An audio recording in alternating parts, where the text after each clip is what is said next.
Again, welcome to the second annual Missing Black Women Disparity Symposium. I'm Dr. Casey Phillips Brown, and I'm so excited that you all have joined us. For those of you that are coming back, thank you. I hope you got some amazing and wonderful information from us last time that encouraged you to come back. And for those of you that this is your first time, you're in for a treat, as we will briefly talk a little bit about what we did the last symposium and encourage you to review that. We'll be dropping the link in the chat. And as we go through our agenda, we'll be letting you know of all the wonderful things we'll be doing this afternoon. Please be patient as we just wait for a few more people to come in, and then we will get started.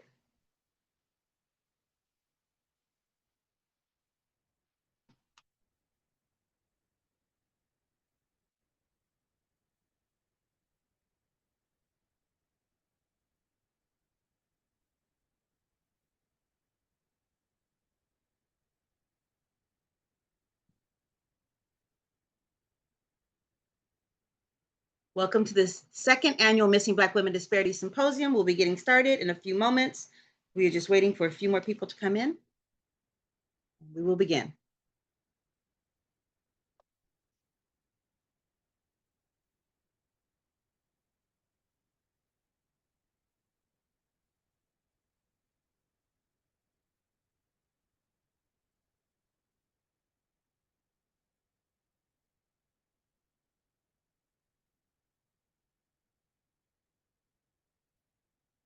Throughout the symposium, if you have any questions, please put them in the chat. We have someone, Mentors for Life, our sponsor, will be monitoring the chat, and they will be able to let us know if you have a question. We will have a question and answer period at the end as well.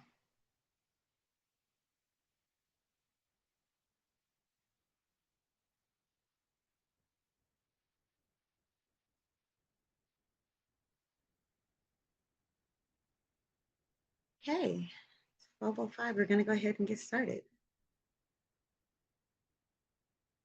And welcome to the second annual Missing Black Women Disparity Symposium.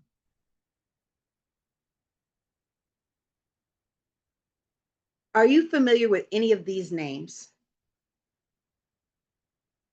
Just think about it in your mind, look and see, have you heard of these names before? So most people recognize the top three names, but very few recognize the last three. We hope that by the end of this symposium, you will recognize all of these names, as all of these women are very important. So this is a young me at 10 years old. At 10 years old, I was almost kidnapped when we lived in Oakland. It was a very scary experience. And later that evening, my mother and my uncle both went out looking for that person to get justice. I felt very loved and very cared for. And I felt, wow, people are willing to go out to right my wrong, something that was done to me and to get me justice. But as I got older and learned about missing Black women disparity, I found that this is not true in all cases, and not everyone gets that justice. And the community does not care about me the way they may care about another child of a different skin color. So that's why I was led to start doing this work and learning more about this topic of missing Black women disparity so that I could help others. When I began my doctorate program at California Baptist University, I learned about Mitrice, about 2 weeks before that, I learned about Mitrice Richardson, who was a young lady who had a mental health issue while she was out in dinner in Malibu. They called the police. The police took her in. They called her mother and let them know that she was there. The people at the restaurant was very clear. Hey, we think she's having a mental health crisis. There's something wrong. She's joining people's tables. She's just talking out of nowhere. There's a concern. The police said, we understand. They said she needs help. When the police spoke with her mother later on, the mother said, hey, do I need to come and get her? Because, I know you're in Malibu Canyon. It's dark. It's kind of late. I can come tonight, but if you're releasing her in the morning, I can come pick her up in the morning. They told her, oh, no, we'll go ahead and release her in the morning to you. Well, that's not what happened. She was released in the middle of the night with nothing, no purse, no phone, no jacket, in the middle of the night up in Malibu Canyon. The mother had made a comment to the police, like, please let me know, because, I would hate for something to happen to my daughter and she'd be found somewhere with her head chopped off. They were like, no, no, no, we have it. They let her out and she went missing for several months. And unfortunately, she was found later with her head cut off. The mother, of course, was devastated by that. There were people who went out and tried to help and try to find her. I felt really frustrated and discouraged when I heard about the story because I didn't know about it at the time it happened. I didn't learn about it till years later. And I'm trying to figure out, how do I live in Los Angeles County and not know about this woman who went missing? So she is the reason why I started looking into this topic of missing Black women disparity, why I coined the term. It was initially, you had the missing white women syndrome, coined by Glenn Eiffel. But when I was doing my research, I noticed that I couldn't even put in missing Black women and find a lot of information. So I felt we're not even centered in our own issue. So I coined the term missing Black women disparity to talk about the lack of care and concern. I would like to note that unfortunately, my Teresa's mother just recently passed, and she spent years, advocating for her daughter, speaking up against the systems that are preventing missing Black women and other minorities from being found. So I just wanted to, at the end, we'll do a moment of silence, and I'd like to include her because when a trauma happens to a family member, it impacts everyone. And this woman passed away knowing that her daughter died because she was released, instead of being released into her care, but released out into the world.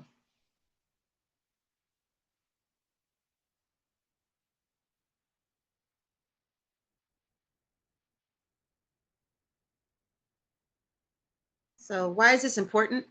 Dr. Slakoff, who is actually one of our presenters today, she tells us so wonderfully in all of her research why this is an important topic. She says here, cases involving missing white women Americans are more likely to be found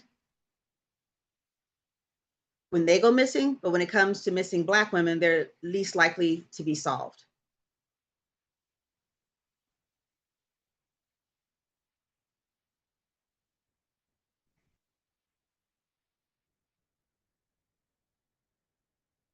Getting a little lags, please forgive me. So one of the ways that I just wanted to figure out what we can do to solve this problem was I had to go to the root cause of this problem. I had to find out who are the people who do the most work in this.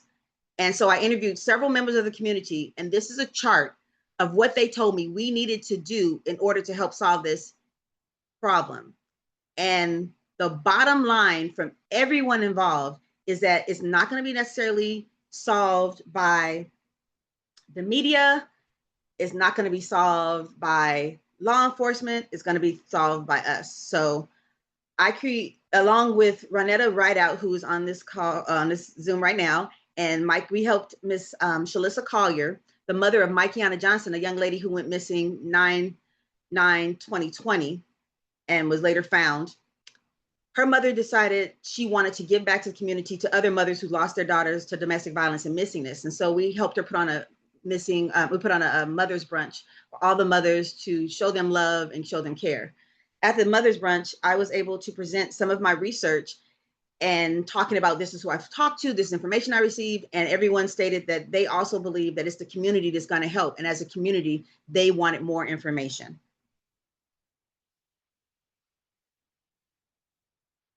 Please forgive a little lag. So again, the summary of the findings were there's a lack of trust when it comes to the law enforcement and media helping us. There's insufficient media attention, lack of resources.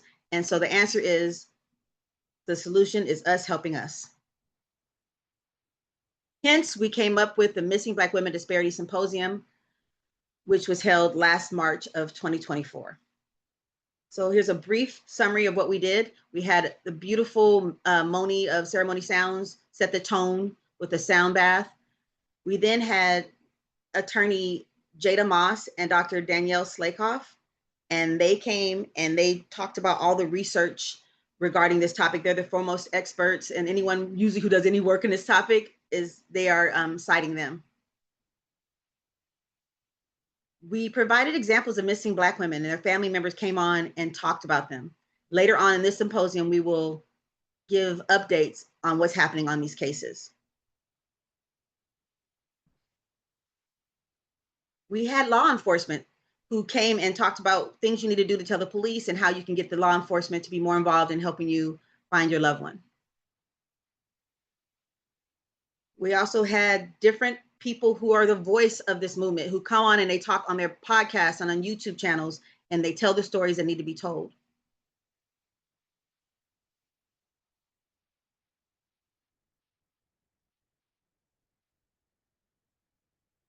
Activist Kathy Evans also came on. She was actually one of the people, and she may be on today. She was one of the people who helped look for Mitrice Richardson when this initially happened. And she's an amazing community activist and someone who is a great contact person if you have a missing person in your life.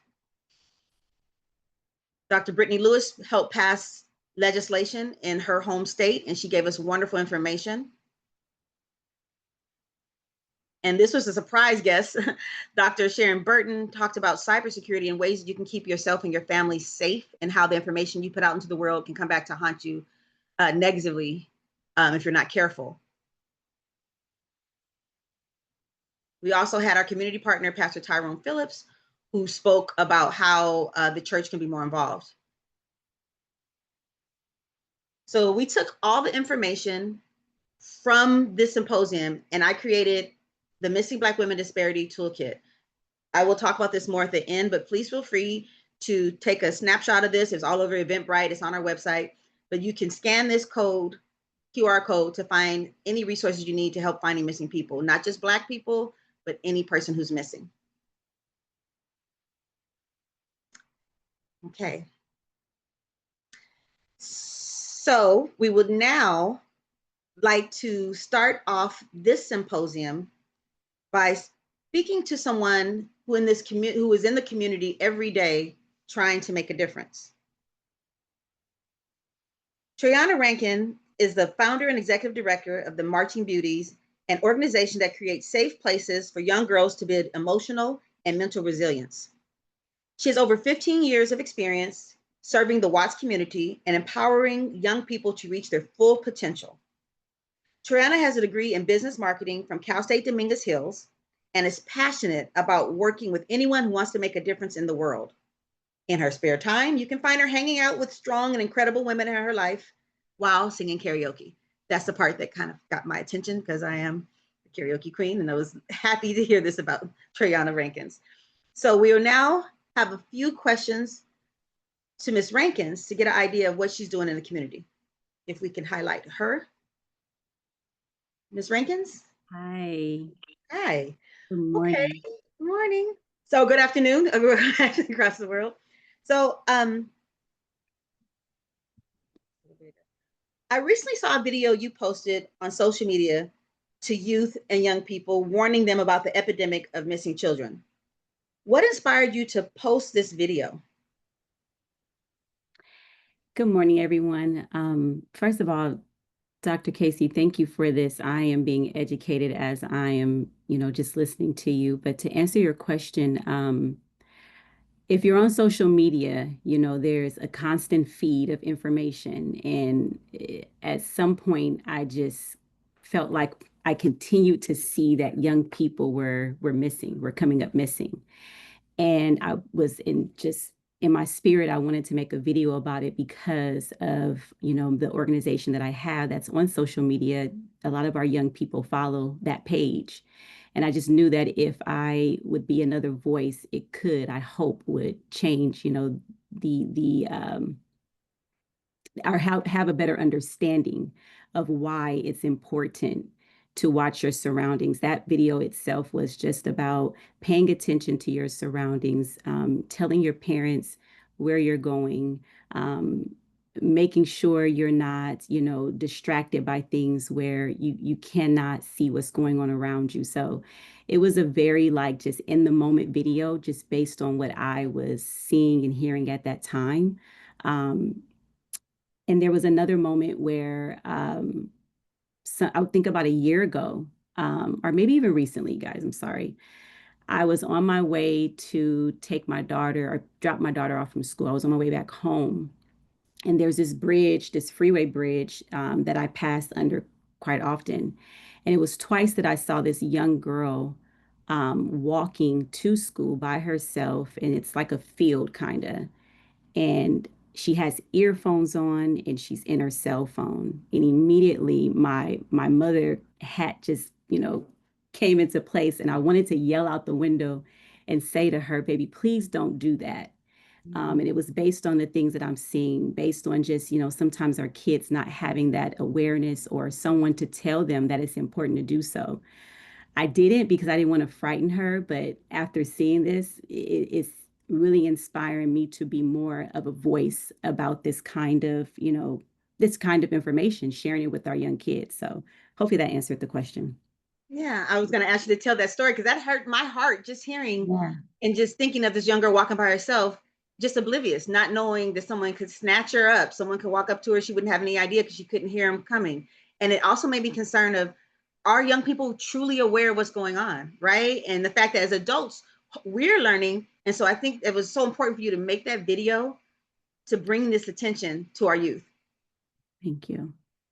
So my research shows that it's going to take the community to help solve the problem.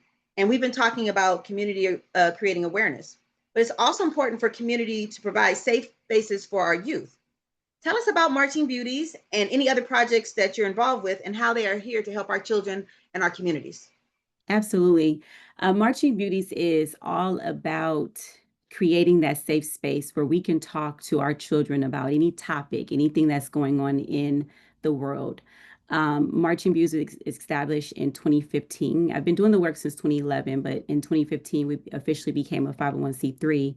And our goal is to partner with schools, partner with after school programs, other organizations to again create a safe space where specifically for Marching Beauties is young girls between the ages of 9 to 18, where we their self-esteem. We encourage them to be the best version of themselves, teaching them on the topic of self-awareness and acceptance and forgiveness. Alongside that, I am the co-founder of another program called I Play I Lead, I Play I Lead Academy, which runs on a week-to-week basis in the city of Compton, and we provide just a space for kids to be kids. At the end of our time together, we do a resilient conversation where we're teaching life skills, how to be a better listener, how to be a leader, how to use your voice, and encouraging our kids to do that, in our community. So I'm kind of involved with a few different other organizations, but my heart is in the youth. Um, if I can just share from Marching Beauties, I wanted to create something that I wish I had when I was growing up, just a sisterhood, to learn about what is a good way to use my gifts. We call them beauties because I believe that they should know that they're beautiful, starting from the inside out. We prepare and help them get ready for college and their career. So it's really being in their life and having a trusted relationship. It takes kids a little bit of time to actually start to trust you before they start to listen to you. And so it's very important for us and in the organizations that I serve in to be a consistent person in their lives so that when these conversations like this, Dr. Casey, comes up, they're listening. They want to learn. They want to hear because they know that you truly care. So it's really about creating those spaces to have those conversations, uncomfortable conversations, things that they may not feel they are qualified to speak on, but they are very qualified because our kids are the next generation. And it's important that we do listen to them. It's important that we show them that they matter and their life and their gifts in this world are extremely important. And you're currently in different school settings, or how many schools, or and how would someone get you to be involved in their school district? Yes, so we are currently, I believe, in 5 schools right now. So we're going to be starting Jordan High and Watts this coming week. We're also in Compton. We're starting a school in Inglewood. And so really you can just reach out to me personally and definitely set up a time to talk and talk about the needs of that school.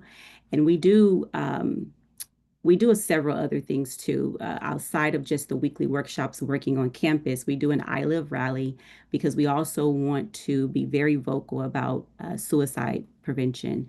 And so that's another topic that, is not very welcomed in our community, or it's not talked about enough.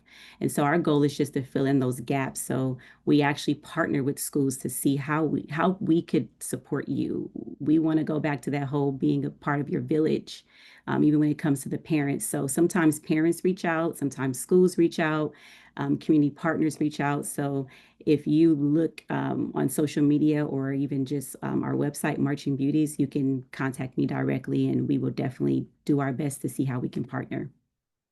And I can attest, my niece is currently in Marching Beauty. She's been in it for quite some time, and I can see that her self-esteem is getting higher and higher. And I know you've personally reached out to do special things to assist her. And both my sons are proud graduates of I Play, I Lead. So that was so helpful for them. Some may be wondering, so what does this have to do with missing youth, right? We're talking about what we need to do to make our children feel loved so that they're least likely to be connected to people who may harm them. Yes, there's people who feel loved and are just taken away, but there are some who have low self-esteem, who have troubles at home, and they turn to others, and that's how they end up missing. I have two more questions, and we're going to be wrapping up with you. The first one is, based on what you see working with our youth on a daily basis, you work with the children of Los Angeles on a daily basis. What are the main issues and concerns you think that they are dealing with? There's two things that came to my mind, and that is not feeling heard or seen. There is, they're looking for long-lasting individuals, people that truly see them, that hears them. I was just speaking to, I'm at a new school that I mentioned as part of the five that we're in. And it's hard to get that breakthrough through the kids sometimes. They're like, why are we here? Why are you here? I don't know you. You don't know me. But it's always a moment where there's a breakthrough that happens. And there's two young beauties that sit in the front. And one, I can't really even see her face because she wears a mask and her bangs are really, really low. And in my spirit, it's like I know that she's there because she wants to be there, and she's in need of something, but she doesn't know what it is. But we had a topic that we touch on, and it's usually the thing that takes them. It's a breaking point, which is forgiveness. And these two young beauties just broke down crying, and one of them asked me if I could stay after to speak with her. And what she described was going on in her world, from a child's perspective and in her home, is that she doesn't feel heard and seen. And going back to what you said, Dr. Casey, when people don't feel heard and they don't feel seen, they're going to look and search for something that will fill in that gap. And it was very important to, the counselor allowed me to speak with her longer than the larger group, and she just was melting. And I say that kids are looking for a place to belong. Unfortunately, in schools, sometimes if you're different than the larger groups, or yeah, you're different in any way, sometimes you're experiencing bullying, you're experiencing this separation, and it will cause you to look for people outside of that. I've had beauties who have dated older men because of that, and have ran away from home, but have come back. But there's all these different components that I think kids are just not feeling seen or heard. So wherever they are going to that those two things are going to be fulfilled, that is where they will run to. And so that is probably the two things. And it's important to be here for the kids, whether it's good or bad. And I think that sometimes when things are going great, we empower our kids. When it's going bad, yes, we may stick there, but it's about meeting them where they are, understanding that I was a kid and understanding that there were things that I was still learning and trying to understand in my own right. But when they have adults that show up time and time again and they say just a simple question, how are you? What's going on? They may not answer today, but months from now, they'll have a mouthful for you. And so those are the two things. If you have any youth, kids around you, make sure they're being heard. make sure they know that they're being seen. That means the smallest thing that they may bring up, take out time to listen because someone else is going to listen to them, and it might not be the person that we would want them to. Um, what was the word I'm thinking of, you guys? I'm sorry. Mhm. Speak, speak into them because they may be pouring in the incorrect things. And that actually leads us right into the last question for you, which is what advice would you give to the parents to help them stay connected to their kids and possibly decrease the likelihood of them becoming trafficked or slash missing? So Yeah, that's exactly what I would say. I have a 17-year-old daughter and she's planning to go away for college. And I'm thinking of every way to just make sure that she's, aware, knowledgeable on how to protect herself. But as parents, I definitely think it's, creating that safe space on a consistent basis. Also, I would say if you if you don't have children and you're just around children, ask questions. I believe that I'm able to come home and be a better mother because I'm speaking to the kids in the community and I'm able to give more in the community because I come home and I speak to my daughter. And it's things that I don't understand, it's things that don't make absolutely no sense to me, but I'm asking questions so that I can understand because they need to know that their voice matters and their opinion matters. And I think that right there will open up so much for a parent or any adult that's around children. thank you so very much, Miss Treyana, or I know they lovingly call you Miss Trey at Marching Beauties. I'm not sure if that's how you want to be referred to here. I can't see the chat, but from my understanding, in the chat should have been some information on how we can reach you. This here on this slide. You can follow her on Instagram. I highly recommend both programs that she mentioned. Again, my children learned so much and got so much experience and I mean, really cool events with the LAPD and with the Lakers and just different, the Rams. I mean, stuff that they probably wouldn't have been exposed to. Yes, Ms. Trey? Absolutely. We do have some amazing partnerships that see the work that we're doing and they want to be a part of that, making a difference in the community. So it's so much that we are able to provide to our kids, and it's a joy and an honor to be a part of just seeing the kids as they journey through life. And so to have those partners highlight that too is amazing.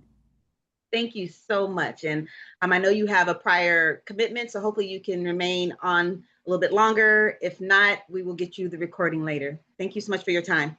Thank you. And I will be actually speaking at one of her events soon. We're working on it. That's how we started off. We were talking about me coming to speak for you, and like, wait, you need to Yes. come. So thank you for joining us. Thank you.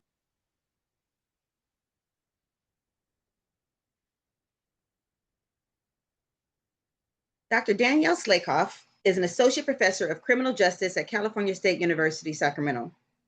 She's a nationally recognized expert on the media's portrayal of the criminal justice system and violence against women. Her scholarship has focused on the portrayal of women victims in the media across race and marginalized survivors' experiences with intimate partner violence, among other topics. Dr. Slakoff's commentary and expertise have been featured in over 30 media interviews, including in outlets such as the New York Times, the Washington Post, PBS NewsHour, Time, the Tamron Hall Show, and the 2025 Hulu documentary, Murder Has Two Faces. Dr. Slakoff recently received the Western Society of Criminology's 2025 Fellows Award, which acknowledged her scholarship's profound influence on criminology. Thank you so much, Dr. Slakoff, for joining us. Again, she was one of, I'm gonna come back to see why her picture's not coming up. She was one of our speakers last year, and she was the reason why so many of our people decided to join us. They were like, Dr. Slakoff's gonna be there, and they wanted to meet her. So the picture's not coming up, but we should be able to see her when we go ahead and pin her. Dr. Slakoff? Yes, thank you so much for having me. And I am fighting a little bit of a cold. I'm so sorry, but I've had my tea with me, so hopefully I will be able to get through this. Well, you know you're up in the Bay Area. Everybody's always has a cold up there. So that weather. All right, well, thank you. So uh, I'm going to talk first about one of your studies from the Slakoff and Fradella study about the missing white woman syndrome in print news. So this study analyzed 4 years of US newspaper coverage and found that missing white women and girls were dramatically overrepresented, while missing Black women were underrepresented and portrayed differently. It also showed that a missing Black woman's employment status was often emphasized to humanize her, while missing white women were automatically granted empathy. So I have a question about that. Your study found that journalists often use Black women's job status to legitimize their worth. What does that say about how the media defines newsworthiness? Yeah, I think this is an amazing question. I think that this was probably the most surprising finding from this study was that with missing Black women, there was such a huge focus on their work and their job, and we really felt like it was their way of humanizing these women. And so I think when a journalist feels like they have to emphasize a missing Black woman's employment status, I feel like it's their way of trying to make it more compelling to the everyday listener or viewer. And it kind of reveals this underlying bias that this person's, newsworthiness wasn't presumed or wasn't automatic in the same way that it was for the missing white women. And it had to be justified through conversations around their job or them being a student. And a lot of times it was talking about how they were the best at what they did. So I'll never forget one woman. It was like she's the best social worker we have in this district, right? So just with such an emphasis on their work, I feel like it was really meant to show that this is a person worthy of being found and somebody that we should care about. But of course, everybody is worthy of being found and everybody is worthy of being cared about. So I do think that this kind of points to the fact that white women and girls were just more inherently sympathetic because they didn't have to have their jobs be the main focus in the same way. And that's an underlying bias that the media is portraying right now. So if I go missing, they'd have to put the doctor out there, or that she's she's done this program. She couldn't just say there's a Black woman, Casey, who's missing. Yeah, and that's what, I think there was this amazing tool. It's not up anymore, but the Columbia Journalism Review put out this tool about how newsworthy are you. And you could actually put in all your information to see how many stories you would get. And the one thing I gave them feedback was I really think job status needs to be included there because I do think that it is treated a little bit differently depending on what people's jobs are. Thank you. My next question is, and also, if you all have questions for Dr. Slakoff, you can put them in the chat and we'll try to answer a couple right afterwards. And if not, we'll have a question answered at the end. So what can journalists and editors do differently to avoid perpetuating the missing white women syndrome and keeping the disparity going? Yes. I get asked this a lot. I think being more intentional, honestly, is really important about whose stories they're telling and how they're telling them. That means, questioning their own instincts about what they think might be the more compelling story. I do think that sometimes they look at the data and see, oh well, this story of this missing white woman did really well, got a lot of clicks and engagement, so we're going to keep going on that trend. But I think that especially in such a diverse place like Los Angeles here in Northern California, there is definitely an interest in stories about missing people of color, and they shouldn't automatically not cover those thinking that they're not compelling or important, because of course we know that they are. And then of course newsrooms, I think the higher up, at least the last time I looked into this, the higher up you go in a newsroom, the less and less diverse. So I do think newsroom diversity could be really helpful in trying to make sure more stories get told. I also think they could be tracking patterns in which stories are being told, and just like I said, being intentional that, hey, we're a community, a very diverse community, our stories are going to reflect our community. I think that's a simple choice that a lot of these journalists and editors could make. Great, thank you. I'm going to, well, first, okay, I hear there's a question in the chat. Could our moderator please read the question?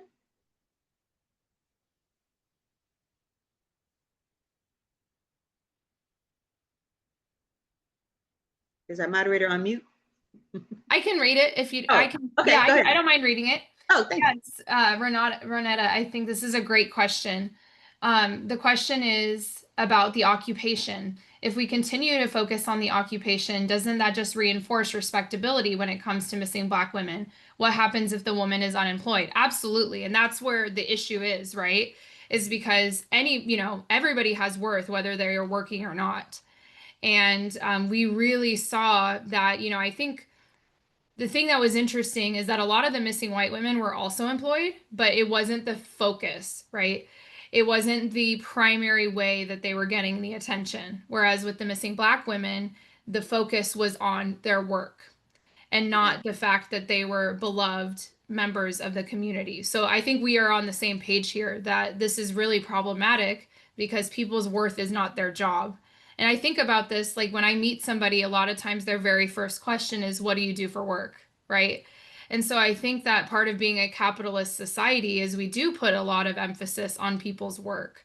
But I think that it's problematic, like you mentioned, for unemployed people. I mean, we know a lot of people who are unemployed are actually caregivers, which doesn't get given the same level of attention. So yes, absolutely. I mean, I think this is really problematic. All people are worthy, regardless if they're working or not. And even if the job is something or what they do is something people don't approve of. Oh, yes. And Right? sex workers, we do talk about this, I will say in the piece, is that regardless of race, if somebody was a sex worker, it was a negative portrayal, regardless of race. So it's Mm. interesting how, when it comes to sexuality or anything like that, it was negative across race, right? Including white missing people. So yeah, there's a lot of I think Ronetta, your point is very well taken, is that we have to really think about how problematic it is that people are being humanized through their work. Like I said, people who work are not necessarily better just because they're working. All right. So from your other article, A New Media Frontier or More of the Same, The Missing White Woman Syndrome in True Crime Podcasts by Slakoff and Duran, 2023. This study extended the concept of missing white women syndrome into the true crime podcast era, finding that over 80% of episodes about missing women/girls featured in top true crime podcasts featured at least one white victim, while cases involving women of color were rare. So the question is, your study calls podcasts a new frontier, but concludes they replicate old racial disparities. Why do you think this bias persists in a median praise for being more inclusive and independent? Yeah, I think that's another great question. So we looked specifically at top true crime podcasts, so those with the most listenership over that year. And honestly, I think it just shows how deep the biases run in that space where we're talking about the top true crime podcasts. Even though I do 100% believe podcasts are more independent and more inclusive, we saw that at least at level of high listenership, that it was operating within the same context as the mainstream media. And it is true, a lot of these podcasters are relying on existing news sources. So if those sources are already underrepresenting people of color, I think that bias gets carried over into true crime. And I also think that audience expectations play a role because we have often seen in true crime, and this actually dates back decades, that true crime has tended to focus on white women. And so it's really not a departure from what we've seen. The other thing I'll say is even white podcasters have started talking about this and saying, hey, I covered a missing person of color. My viewership is way down on this video, and they've even started to call out their own fan bases. So I think that this is something that is deeply problematic in the sense that stories about missing people of color, even in some of those top podcasts, are not getting the same level of engagement from those people listening. And you suggest in your paper that podcast hosts might gravitate towards studies of people who look like them. How might greater diversity among creators change which stories get told? Yeah, and I know we have some amazing creators here. I think obviously greater diversity is super important in telling different types of stories. And when people from different backgrounds get behind the mic, I think they bring their different experiences, their different perspectives that really count and really matter. And just in general, I know, like I said, we have some amazing creators here on the call. These hosts often highlight cases that get overlooked by the media, and they're so, so important. Missing women of color, queer victims, other marginalized communities. I think this is really, really important. And so I think for the people listening, I would say make sure you're supporting these creators, make sure that you're sharing them with your friends. It's interesting. True crime is people sometimes find community through true crime and sharing stories with people. So making sure that we're, putting our listening into the types of stories that we want to listen to and give our views or our listens to people that are bringing up these more diverse stories, I think is really important. Yeah, and as you mentioned, Ronetta Rideout, who asked the question, she's Massage and Wild Murder podcast, and Yes. she was nominated for awards, and she's doing amazing work, and she's been one of the core supporters of the Missing Black Women Disparity Symposium. I believe she was one of the first people I interviewed who got me to connected to Shalissa Collier and to so many other people to help with both the Mother's Brunch and help with the symposium. And I believe I connected you two. Did you ever get your video? Did you ever interview? Yes, we've connected, but we didn't get a chance to do anything yet, but I'm hoping soon. Yes, I'm looking forward to hearing to have the two of you Yeah. together. I know it's going to be amazing. And I hear you mentioning that people on this call and on this Zoom need to really listen to the podcast of some of the women who were in our previous symposium, Black Girl Missing, Black Girl Lost, Massage and Wild Murder podcast. But also we talk about here, the solution is us. If you're not happy about the coverage, you should be also not only just sharing their information, but start your own. Get information out. Use our toolkit and make sure people know how much of an issue this is. It's going to be us helping us. Okay. Yeah. We're almost done with you, Dr. Slakoff. Thank you. I know you're like, oh, I need more tea, garlic tea. I know. I'm so sorry. Yesterday I was at 20%, so I'm doing much better today, thankfully. You sound great. You sound great. So, with your last article, What an Invasion and Immense Invasion, examining the adverse effects of true crime media on co-victims. So you recently published new research on the impact of true crime on co-victims or the family and friends of victims and missing people. Could you share with us some of the positive and negatives of that? Yeah, absolutely. So we were very lucky, my colleague and I, we interviewed 20 family members and loved ones of missing people or victims. And we asked them about what the positives and negatives were of true crime attention. We got some positives. I'm not going to lie, there were more negatives, but some of the positives that we got, and I think relative to this conversation, is the ability for true crime to generate new leads, to bring attention to criminal justice issues. And one of the findings that we were, really taken aback by was a lot of these families said that true crime can place pressure on law enforcement, specifically on those cases that feel like they're going cold.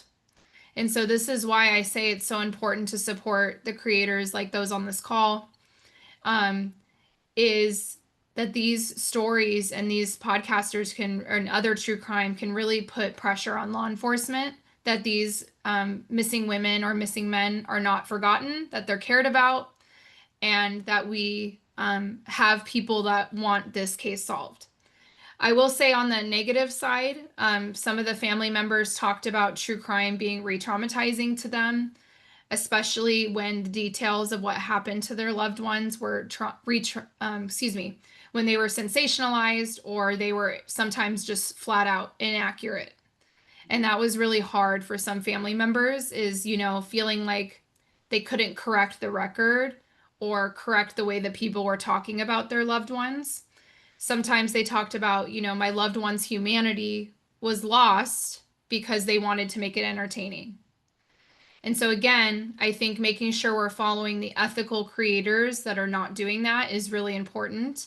Many of the ones you've talked about today, I would say, are just great representations of more ethical storytelling. And I did just saw the comments in the chat, so I just wanted to briefly mention Ronetta. I know, very, very good point. So many of the sex workers are trafficked and are doing it through coercion, harm.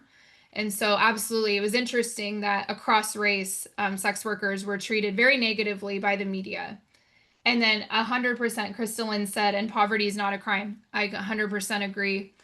And like I said, being somebody who's unemployed is not a bad thing, doesn't have anything to do with worth, but the media really focused in on this person's job means that they are worthy of being found, not just their personhood makes them worthy of being found.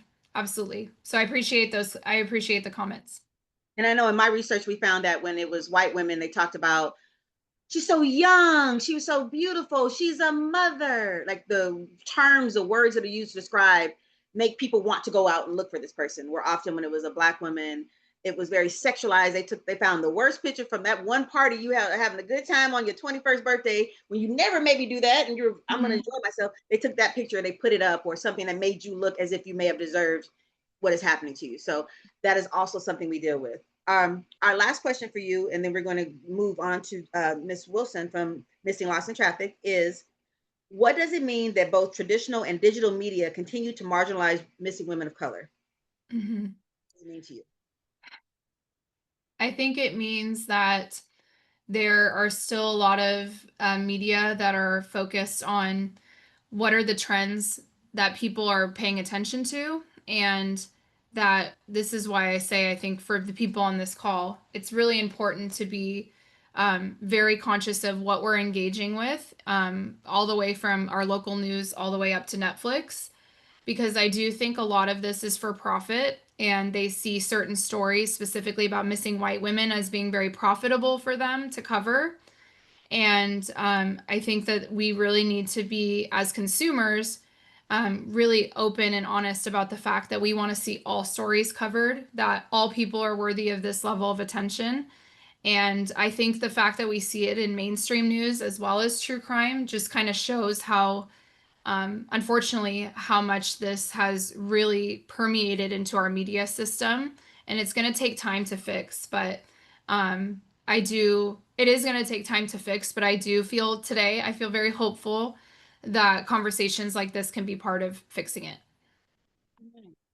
Thank you so much, Dr. Slakoff. And she was very clear last time that if you want to know how to pronounce her name, it's like, hey girl, hey, slay girl, slay. Yeah. So we appreciate from the beginning. You've also been a huge supporter for me and helping me even graduate by granting me your interviews and then coming on and being a part of the symposiums. You said last time, anytime, I'm gonna hold you to it. Anytime you're doing something, let me know. I'll be there. We appreciate you. Yes, Just absolutely. Thank you. Thank you all so much. And expanding the lens, adding missing Black men to the conversation.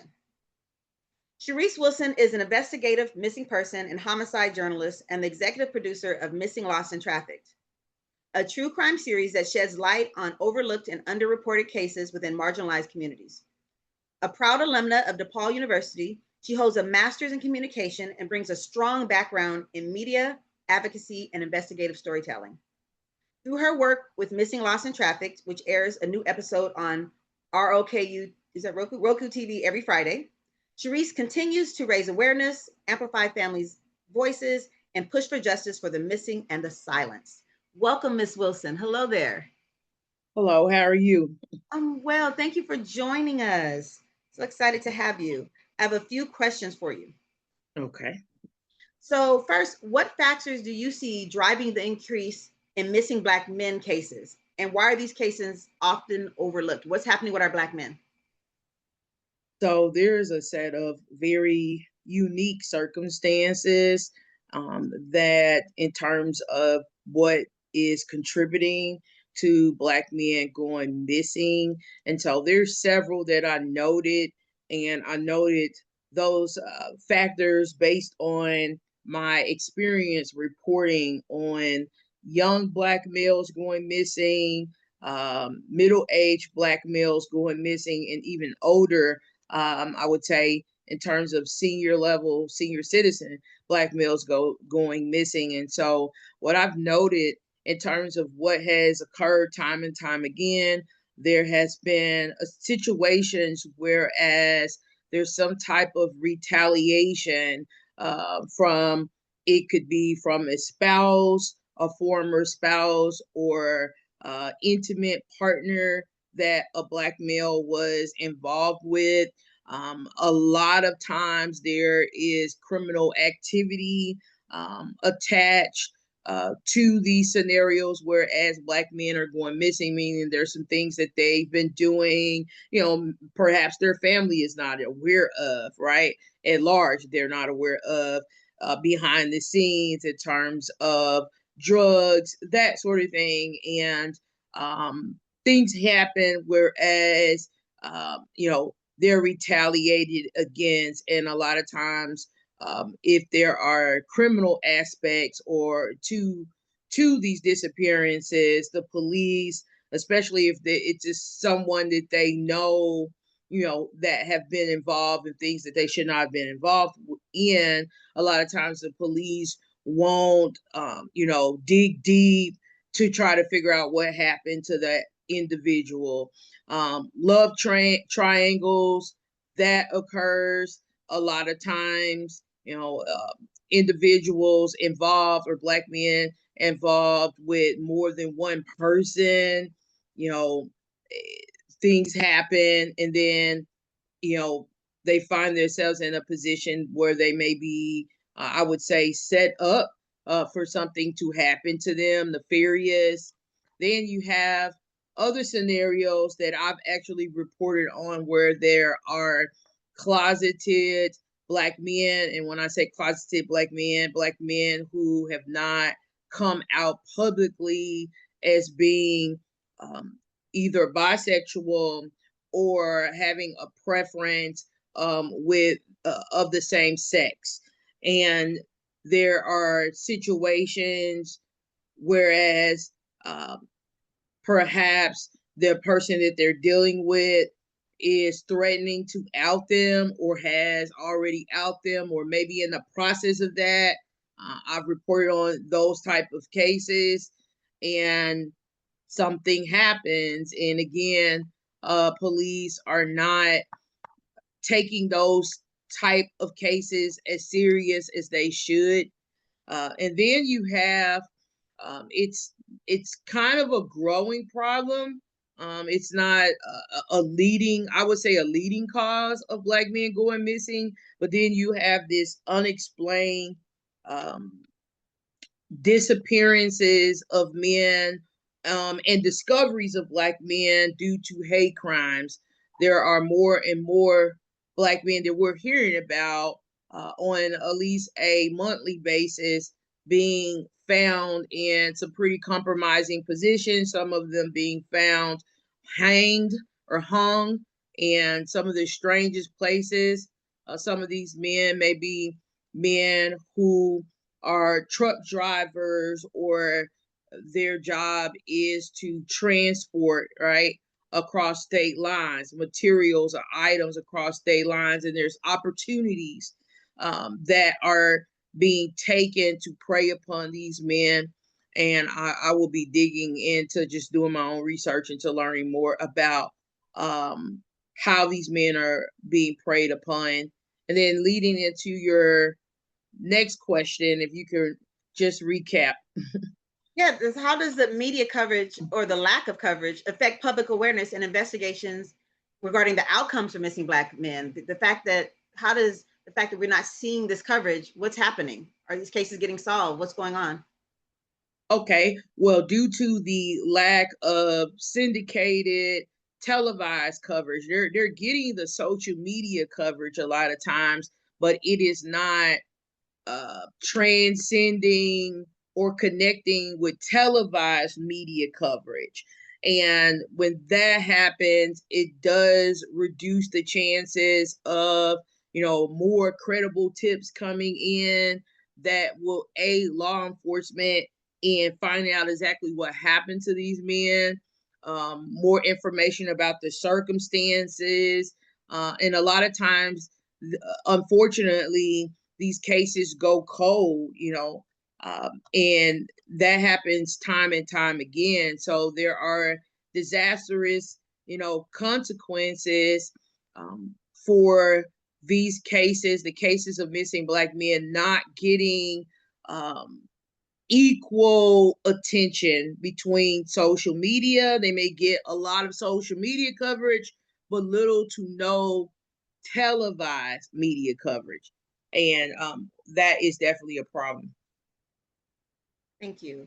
My next question is, what are the biggest challenges that families face when searching for a missing Black man, and how can communities better support them? Well, the biggest challenge that they face, firstly, would be not getting the type of support that they should be getting from law enforcement. Time and time again, I'm speaking with mothers of young Black males who say, I've been speaking or trying to reach out to the detective or the investigator assigned to this case, and I'm not getting a response back. I'm constantly leaving voicemails and asking for updates. I'm not getting any updates. Sometimes tips are not being, it's not being followed up on. And so those are definitely issues and challenges that Black families have to deal with on a daily basis, because Black men are being reported missing every single day. Yeah, so my original Mhm. research was on missing Black women. And Mhm. as I was, what is it, when I was following all these different pages, I started to get, algorithms work. Whatever you look at the most is what comes up on your feed, right? When you're on social media. Mhm. And I just Mhm. started seeing so many missing Black men, missing Black men, missing Black men. And it really became a concern for me that it isn't just women, but the Black men are also just as vulnerable. We have two Mhm. more questions for you, and then we'll let you go. Um, Mhm. can you share an example of effective strategies or programs that have helped locate missing Black men or support their families? NamUs is I highly recommend NamUs. It's a national database that law enforcement, they often rely upon across state lines to help them locate missing individuals, missing Black males, just missing people in general, and also to identify. That's very important, to identify unidentified individuals. And so oftentimes these Black men, they're not being entered into this database, which can be accessed by law enforcement across the country. And so that cripples investigations a lot of times in terms of missing Black males. That should happen more often. Family members should request it. They should insist upon it, and whatever they need to do to ensure that law enforcement is actually entering these individuals that are going missing, their loved ones, into NamUs. That should happen. The Black and Missing Foundation, they've been instrumental. I recommend that families reach out to this organization. It's a nonprofit organization with campaigns, with social media campaigns that actually it correlates into televised campaigns, because a lot of their coverage on missing Black males and women are covered by On Patrol Live. And so they are very, very instrumental in equipping families, making sure that families are equipped with the tools and the resources that they need to get the answers that they need to get regarding Black missing men, missing, or young males missing from their families, and giving them the resources that they need as well. We have Black and Missing Foundation has been amazing. Natalie Wilson was also one of the first people that I interviewed for my research. She was so helpful. And then as we talk a little bit later about the Missing Black Women Disparity Toolkit, there's links that go directly to Black and Missing for people to get information from them. So they're an amazing organization, and I'm really grateful for all the help they gave me in learning more about this topic. The last question, excuse me, the last question I believe is, what can activists, policymakers, and attendees of this symposium do immediately, like right after they get off this Zoom? What can they do? What do people here can help to, what can they do to help address this growing crisis? What can our attendees do, policymakers or even activists? Okay, that question is Yeah, what can we somewhat do to help? Yes. loaded. I believe that lobbying for policy changes in terms of a lot of times there are opportunities for the public to speak when the state lawmakers, in terms of the House and the Senate, and we're talking about on a state level, they're meeting and they're discussing various policies. I believe that there should be suggestions or proposals of policies that will give the Black community, I would say, more resources that they need when their family members go missing. I know that we have an Ebony alert that is really only restricted to one state. I believe, is it more than one state? But it's very much restricted. There should be other alerts, and I believe that we should come together to advocate for alerts in each state. And there's other programs that could be suggested or proposed that would highlight people of color that go missing, meaning there should be,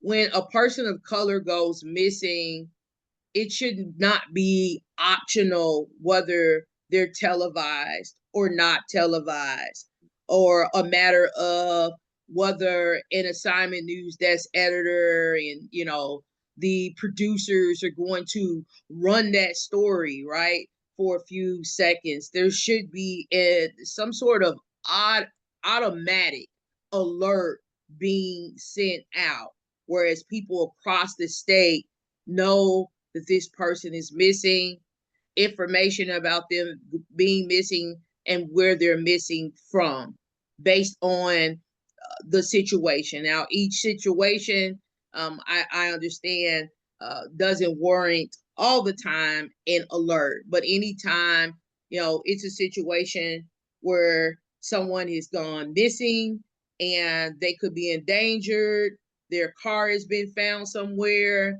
they're vulnerable, there's a situation where they could have been kidnapped, the circumstances lead up to that, there should be some sort of alert sent out, and we should be advocating for that. Yes. Great. All right. Thank you so very much, Ms. Wilson, for all this amazing information. We really want to each year broaden the topic. So I know we started with missing Black women, and we'll always talk about missing Black women. But this year we did want to bring in the idea of how we're having so many Black men missing as well. So thank you for coming in with your expertise. In the chat, we dropped some information that for those of you who want to support her work on missing, lost, and trafficked, there is a link to provide donations to help her continue to do this work. You can find her on Instagram at missing Lost in traffic. Trafficked. I was going to say my own. You can find her at missing, lost, and trafficked. And hopefully you'll be able to remain on the Zoom for the remainder of our session. We appreciate you. Thank you so much. Thank you. You have a great day. Thank you. You too. So I would now like to provide an update on the 3 cases that we covered during our last symposium.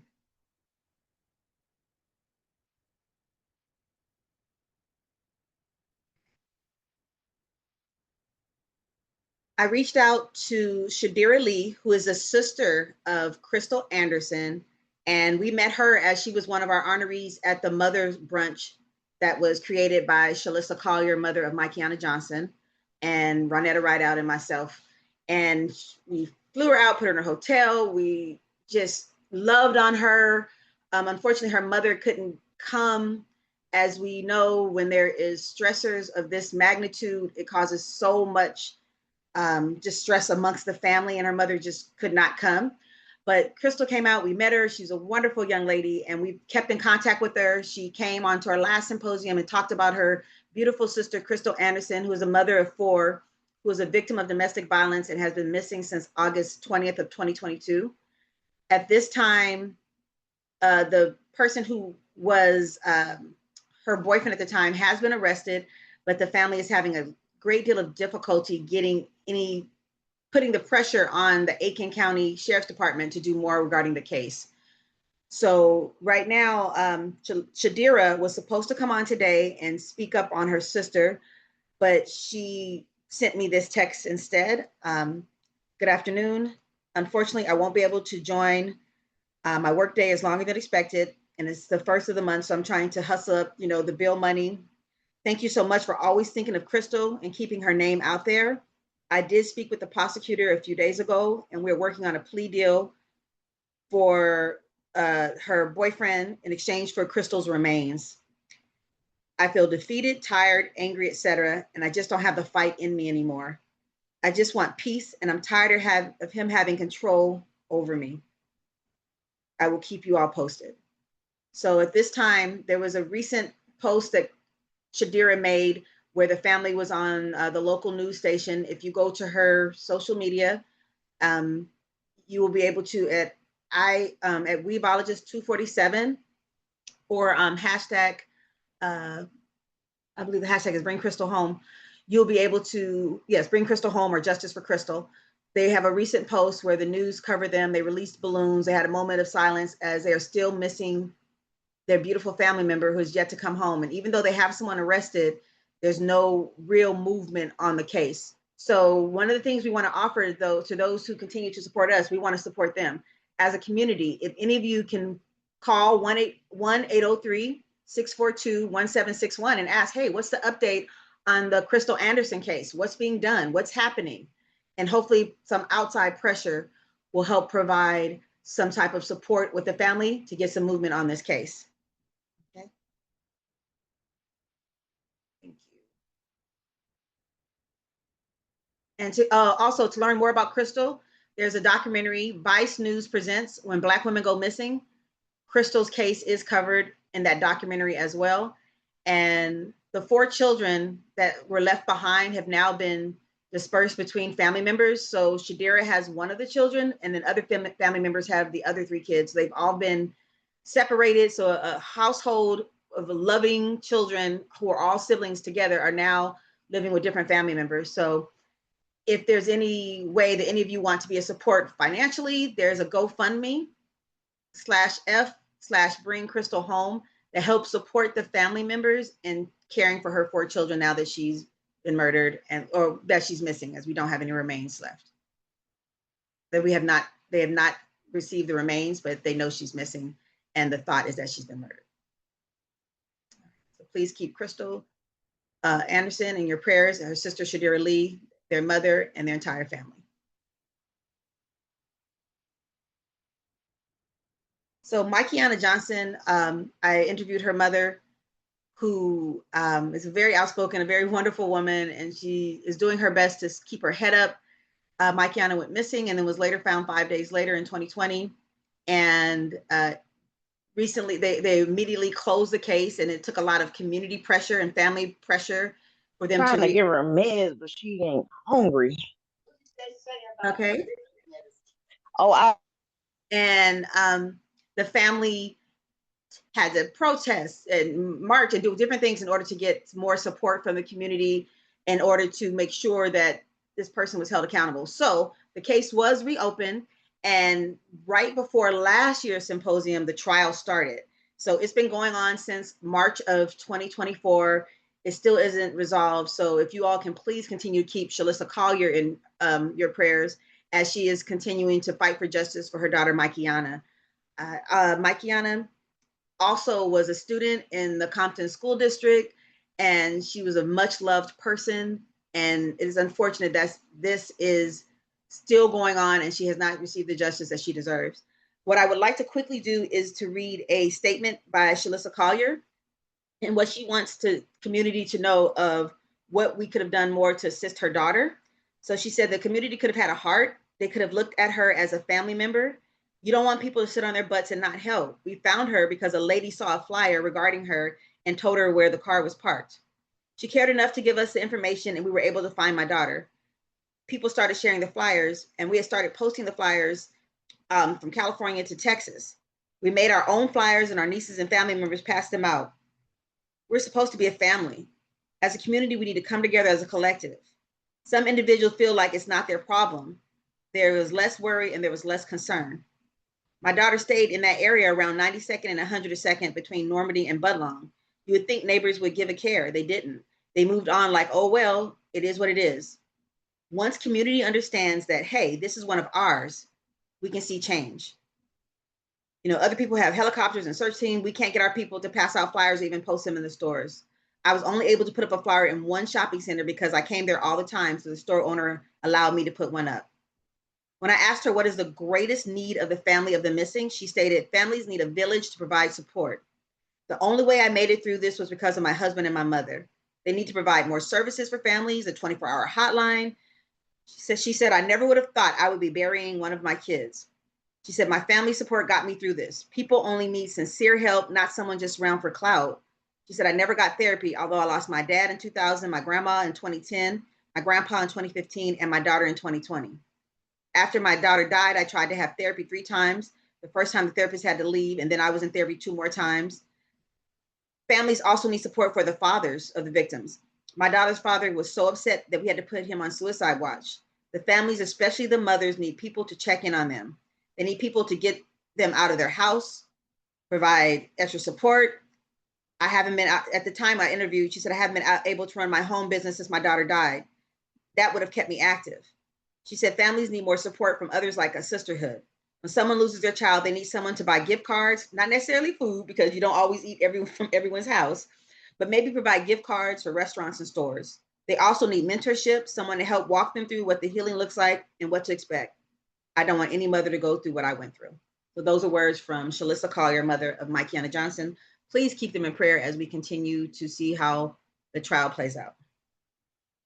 And our last update is for Cynthia Batrayor, and she is a young woman from Texas who's been missing since February 2021. The family is offering a $50,000 reward. They are still hoping that someone can come forward to provide additional information to help them find Cynthia.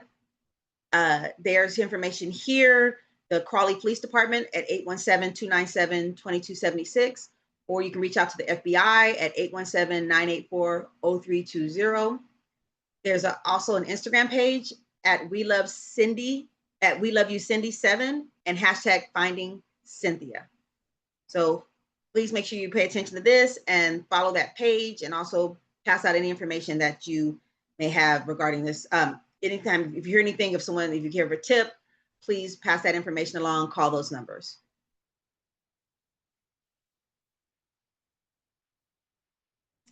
Okay, we're going to change direction somewhat. And now we're going to look at missing Black women or missing minority women on a global level as we speak to Dr. Lorna Ferguson, who is based out of Canada. Dr. Ferguson, are you here? Hi there. Yep. Okay. Dr. Lorna Ferguson is an award-winning criminologist specializing in policing and missing persons. She is a professor at the University of Virginia as the founder of the North America-wide Missing Persons Research Hub. She has partnered with over 40 police services to improve practices, policies, and officer knowledge in missing persons investigation. Her work has contributed to major initiatives, including the Toronto Police Service's review of the Bruce McArthur investigations and national discussions on return support for missing persons. Dr. Ferguson's scholarship appears in leading journals such as Criminology and Criminal Justice and Policing and Society. And she is the author of 6 books, including Missing Persons, Beyond Serial Killers and Unexplained Disappearances, and Police Search and Rescue Response to Lost and Missing Persons. Welcome again, Dr. Ferguson. Thank you for having me. Yes, and also she was one of the people who I interviewed for my school paperwork and really, again, helped me graduate. I appreciate your time and your effort. I have a few questions for you. What is your organization's overall goal related to missing Black women, missing First Nation, or missing women in general in your country? Thank you for that question. I am a global speaker, so I will speak on the Canadian context a lot. But for those in this room today, a lot of what I will speak about will be applicable to the US context and beyond. We're seeing similar issues across the board in terms of police work in this area, lack of support, the families and loved ones' perspectives being ignored, a lack of research.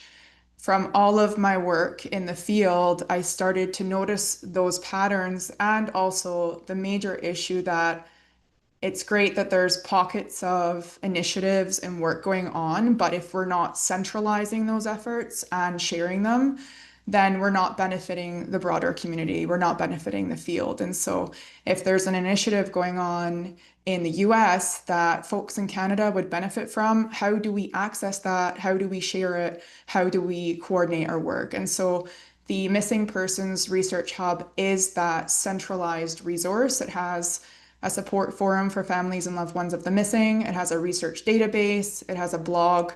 It has a podcast. It has websites and apps and various different types of great literature that can help folks understand the reality of missing persons, get connected to experts, media, police, community members, and victims and co-victims, as well as information that can help propel the movement forward. And so I would argue that the overall goal of the Missing Persons Research Hub is to just give back to communities in terms of information, awareness, and resources, as well as the people in the field that are doing a lot of great work, but don't have really a place to put it or a place to share it. Can you tell me about a policy that affects what you're trying to achieve with your organization? There are so many. My work kind of splits in different areas. I work a lot with the police, as you mentioned, Dr. Brown. And so one of the key focuses is to improve police policy and practice with the use of research. So how can science guide better work so that it's more equitable, more efficient, more effective, and addresses some of the key issues that we're seeing in policing. And so police policy at a broad scale is one of the things that impacts my work and the Missing Persons Research Hub. Another one is data. So in Canada, and this might be shocking to some folks, there's no data on missing persons, publicly available data, and we do not collect race and ethnicity statistics in police reports. It's not a standardized component of the police response to missing persons. And so we actually don't know what the reality of going missing is for a number of different groups, especially vulnerable and marginalized populations. The information that we do have is gathered from police reports, which are extremely inconsistent. It's missing a bunch of information, like race and ethnicity, and it does not reflect the reality of going missing across the nation or on a global scale. And so, if we don't have data, and if we don't have data that we can access publicly, we can't begin to track different patterns and trends.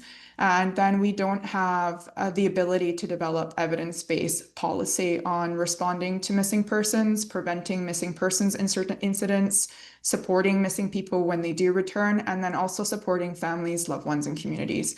And so ultimately, our understanding of who goes missing and under what conditions remains completely fragmented and incomplete. And so one of the main things that I do, my team does, and the organization does is push for national and more complete data. And as Crystalline said, forcing invisibility, absolutely. If we don't know what the reality is, how can we begin to tackle these issues? And we also have that issue of we're not listening to families, loved ones, and communities. And so if it's not represented in the data and it's not represented in the voices that we're hearing from, it's invisible, absolutely. What other obstacles do you face other than policy issues? I know when we spoke last time, you mentioned that there's a lack of connection just across the board with people immediately understanding why missing persons is important. Can you tell us more about this, that people don't get why this is important? It's a huge part of my work when it comes to public engagement and student engagement and policymaker engagement is making them care. Unfortunately, the reality is that a lot of people don't care about missing persons until it becomes a personal problem that they're experiencing, or it becomes a story that they're hearing on their TikToks or on Netflix. And it leads to a lot of misinformation, a lot of myths in the field. People don't understand what the phenomenon of missing persons entails. But it also means that public appetite is just not there for caring. And unfortunately, because of the sensationalism that Dr. Slakoff spoke about in the media and entertainment, missing persons isn't treated as a legitimate social problem. And therefore, few researchers are pursuing the topic, and there is limited work that's been done in this space. So it's disconnected, as I said, in different pockets across the nation. And the issue with that fragmentation is that it prevents knowledge from accumulating and being applied in somewhat of a coordinated way. And it remains kind of siloed within these individual communities. So again, Dr. Brown, if you're doing great work, that's in your space and in your community, but how can I learn from that and apply it to the communities that my work affects? If I'm doing great work over here, how are folks going to know about it? And so when you layer a lack of researcher interest with a lack of public appetite for this work, and then at the top level, a lack of government incentive and pressure and a lack of policymaker attention, we have a big ecosystem of deficits, failures, and faults, and we can't even begin to talk about preventing missing persons for all of these reasons. So collaboration and coordination is extremely important across these systems. And one of the issues I've noticed across the field is a focus on what the police are doing and are not doing. And the reality is the police are not going to solve all of the problems here. We need community to get involved. We need governments to get involved. We need a top-down approach, but we also need a bottom-up approach. So in short, if we don't have attention across a broad array of levels, broad array of groups, there's not the appetite, the pressure, the care, and the social mobility that we need to mobilize here. You also mentioned in Canada, every province has different policing standards. So you don't have a national policing framework that's true for missing persons as well, right? So everyone's just doing something different. Yeah, and I can speak on that a little bit more. So in Canada, there's over 180 different police services, and we have provincial level, which would be similar to state level police. We also have federal level, a national police service, and then we have what's called municipal police, so your local police services. And every single police service in every single region is doing something different for responding to missing people. And I can extend that to the US system too. In the US, there's over 18,000 different police services. And so if you can imagine the issues that I'm speaking about with policing in Canada, and then extend that to the broader scale of the US, it is, I would argue, much worse. In the US, it's the same. There's no national framework. There are certain guidelines that can be applied, but every single police service is doing something different. They are applying the policies different. They are implementing policies individually specific to their jurisdiction. And therefore, when it comes to different cases, you see one service doing something and another service doing something completely different. And to layer that as an issue, the services are not talking to each other.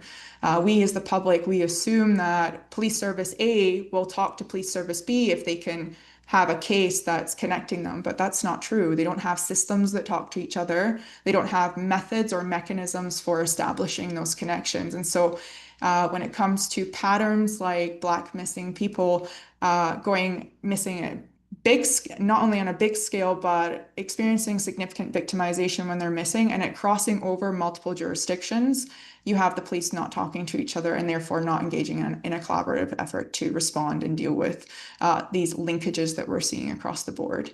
And so there's no standardized framework, there's no guiding policy, there's no national instituted system of response for missing persons, both in Canada and also in the US. So that's what I'm glad we've connected, and we should be dropping in the chat your missing persons research hub so that people can access it and find out what's going on in Canada and maybe utilize some of that here in the US. Also, I know we mentioned me having my toolkit being placed on your hub.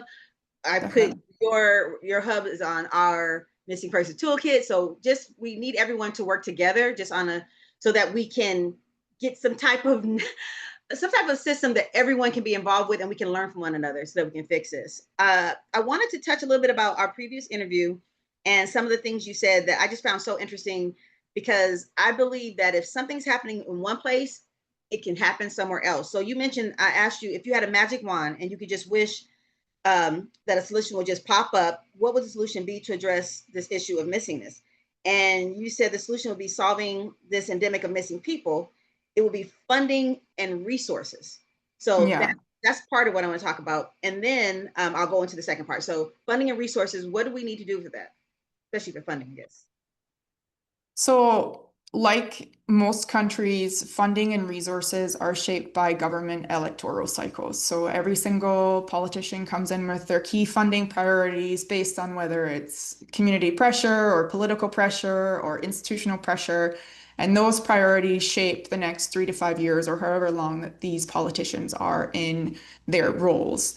And so a result of that is that we do not have stable funding year over year that prioritizes certain initiatives. And so communities, we have felt the impacts of that, right? You might have experienced where there's a specific focus at one time on people experiencing homelessness and getting a lot of supports for folks who are experiencing homelessness, building tiny homes and building shelters, but then that wanes, right? It goes away. Why is that? Well, there's no stable funding, and that is always depending upon government and policy maker perspectives and attention. And so, at all levels, federal, in Canada, provincial and territorial, and community, we need dedicated, stable funding and resources. And that means not just funding for police investigations, which is another conversation, but also for community organizations, researchers, and prevention programs. So stable funding independent of election cycles would allow us to build specialized expertise, collect reliable data, and coordinate across all of our groups and communities and agencies. And it would also help us develop community-based supports for families and loved ones of the missing and improve the infrastructure that's available for responding to these cases. And I think another thing that funding can help with is promoting education campaigns. What is missing persons? What puts people at risk of going missing? What puts people at risk of experiencing harm and victimization when they go missing? How can we prevent that? What can you do in your community? What does that mean? And how can you get involved? All of these things relate to funding and resources. If we don't have a telephone, how can we have a helpline, right? That's a resource that we need. That requires funding to have. So essentially, from my perspective, we need comprehensive, multi-sector response, resources, and funding. Thank you. The question that I was going with so funding is the issue here, it could be a funding issue there. We talked briefly about how the need for this came up, and you said fighting for Indigenous women in Canada started at the exact same way as fighting to end missing Black women disparity. It's community-based. And you said it came from the community. They were screaming and screaming into the Black void for decades until it became such a problem that the government could not silence them anymore. But it started from a small group of people in British Columbia. And you say, you asked me, you said, I'm sure you've heard about the Highway of Tears. And I was like, well, my family is from, British Columbia and Vancouver. And no, I had not heard of the Highway of Tears. Can you tell us a little bit about that? Of course. So we were talking about in our interview the Indigenous missing and murdered women and girls movement as a launch point for use in the US context to improve the situation for Black missing men and women, because there are comparable issues when we look at what the Indigenous peoples have experienced in Canada and what Black people are experiencing in the US. Of course, there are different historical contexts and different intersecting factors, but if we look at some of the basis of the issues, including systemic bias, prejudice, stereotyping, being ignored from institutional actors, including the police and governments, those similar issues can be drawn across both groups, both Indigenous peoples and Black people. And so the national epidemic of missing and murdered Indigenous women and girls began as a small local grassroots organizing effort. And so communities, specifically in British Columbia, organized surrounding the crisis of missing and murdered Indigenous women and girls in that region. The region specifically being what's called the Highway of Tears. The Highway of Tears is a strip of highway in British Columbia where there were so many women and girls going missing and eventually turning up murdered, and also being completely ignored by the police and other group supports, that they demanded action because there were so many people disappearing and police failing to respond in that specific area. And so over time, that grassroots movement evolved into what's called the National Inquiry into Missing and Murdered Indigenous Women and Girls. And that has impacted reform in Canada at multiple levels. One of which was what's called Canada's Missing, which is a resource operated at the Royal Canadian Mounted Police level and the National Centre for Missing Persons and Unidentified Remains, who actually is putting out resources for groups, and one of which is called a fast fact sheet, which gives us a tiny glimpse into the data realities of what going missing looks like in Canada. And so that stemmed from those calls for justice in that national inquiry. It also led to social awareness campaigns. I think some folks in this room know about Red Dress Day. Red Dress Day is a day for mourning and also honoring the lives of Indigenous women and girls who have gone missing and turned up murdered.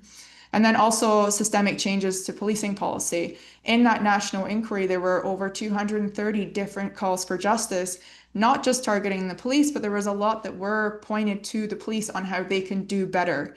And so that blueprint of what the Indigenous peoples have done in Canada from a community perspective as a grassroots organization effort can be applied to the missing Black women disparity issue that we're seeing.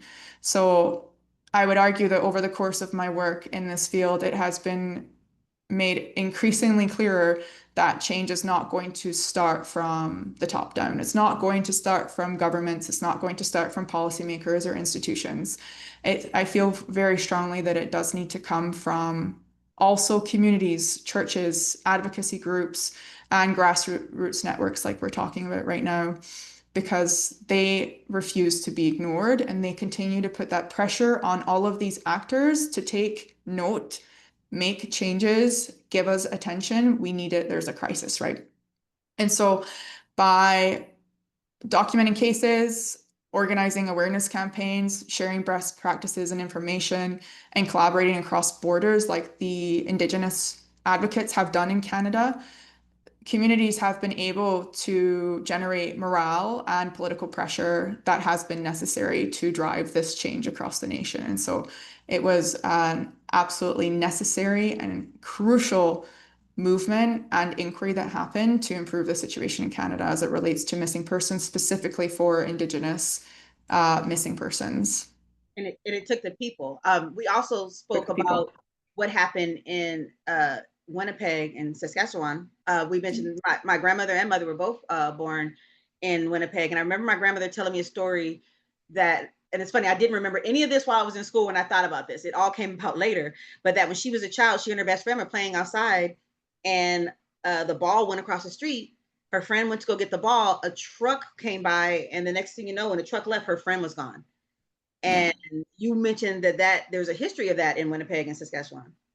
Yeah, that's where the Highway of Tears stems from. It's a known highway for truckers. And so the reason that folks were saying the police ignored the cases of women and girls going missing along this highway was because of what Dr. Slakoff was talking about. They were involved in sex work, or they were attributed to be involved in sex work, I should clarify. They were attributed to being involved in high-risk lifestyles, and so therefore they were ignored. It was part of their lifestyle. It's not our problem. But that connected to the broader issue of areas that can generate risk when there's a lot of travel, right? So if there's a strip of highway or along bus routes or along, routes of travel that connect to other cities, that can lead to a high incidence of missing persons cases.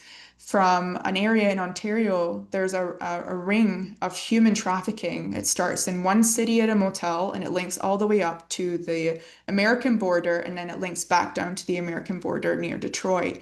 This human trafficking ring, is such a known issue because of travel. So people can come in off of the highway, go to the motels along this highway, meet with a woman who's being trafficked, and then jump right back on the highway and off they go. And so they're not being at risk by participating in human trafficking because they have a quick exit route.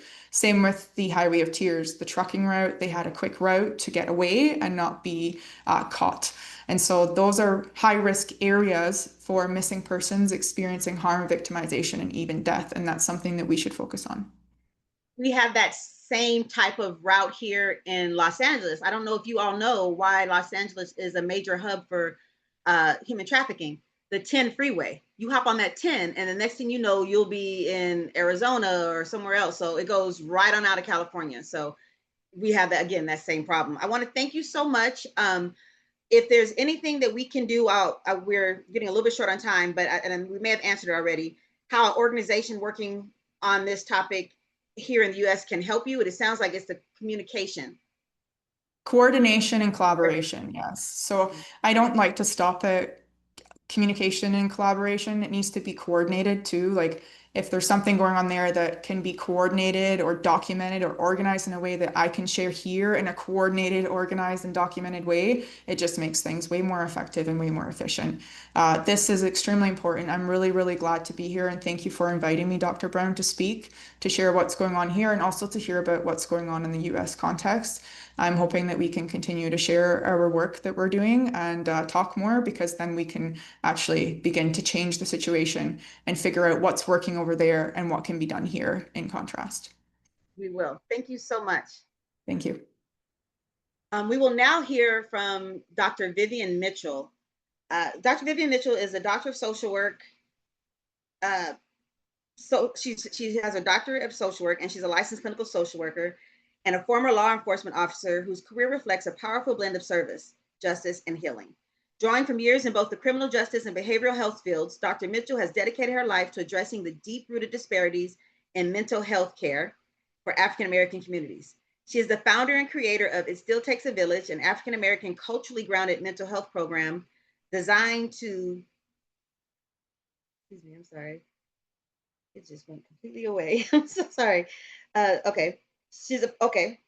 Designed to educate, empower, and support mental health consumers and their loved ones through community-centered, culturally affirming approaches. Her work bridges evidence-based clinical practice with the traditional wisdom, strength, and resilience found in Black communities. Beyond her professional achievements, Dr. Mitchell's journey is deeply personal. She continues to advocate for missing persons and their families after the tragic disappearance of her own brother, a loss that profoundly shaped her mission to amplify voices often silenced by systemic neglect. Through her speaking engagements, she shares not only her brother's story, but also her own path of transforming grief into purpose and pain into power. Her message is one of truth, resilience, and restoration, reminding us that healing still takes a village. Welcome, Dr. Mitchell. Thank you, Dr. Brown. Please tell us briefly about your brother, Kim, the school he attended, different achievements he's had, and any other things you think that we should know. Sure. My brother, Kim Lewis, was born in 1961. He is the second oldest of a sibling set of four.